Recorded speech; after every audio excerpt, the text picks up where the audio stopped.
Assalamualaikum warahmatullahi wabarakatuh. Kami dari kelompok 4 yang beranggotakan Chelsea Prisai Nasution dan Ulfa Yuliana Sagala. Yang judul materi kami yaitu peran manusia dalam pembangunan. Latar belakang pembangunan merupakan proses yang berkesinambungan yang mencangkup seluruh aspek kehidupan masyarakat, termasuk aspek sosial, ekonomi, politik, dan kultural. Tujuan utama meningkatkan kesejahteraan warga bangsa secara keseluruhan, yang juga merupakan syarat mutlak bagi kelangsungan hidup suatu negara.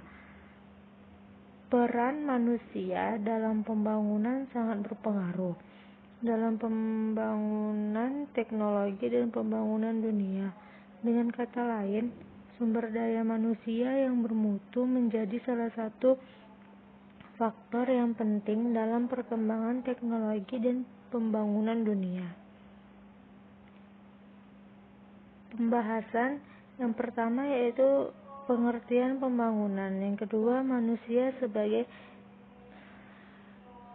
agent of change, yang ketiga pembangunan di Indonesia, yang keempat dampak pembangunan bagi lingkungan. Yang pertama, pengertian pembangunan.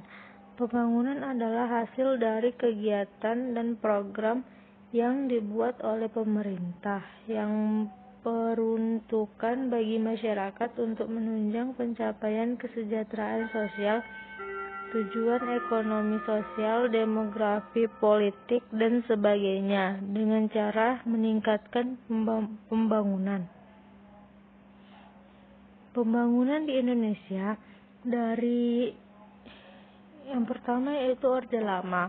Perencanaan pembangunan 1947 masih mengutamakan bidang ekonomi, mengingat urgensi yang ada pada waktu itu. Meskipun di dalamnya tidak mengabaikan sama sekali masalah-masalah non-ekonomi, khususnya masalah sosial ekonomi, masalah perburuhan, aset Hindia Belanda, prasarana, dan lain-lain yang berkaitan dengan kesejahteraan sosial. Pada masa itu, perekonomian Indonesia berada pada titik yang paling suram. Persediaan beras menipis, sementara pemerintah tidak memiliki kemampuan untuk mengimpor beras serta memenuhi kebutuhan pokok lainnya. Harga barang melambung tinggi, yang tercermin dari laju inflasi yang sampai 650% di tahun 1966.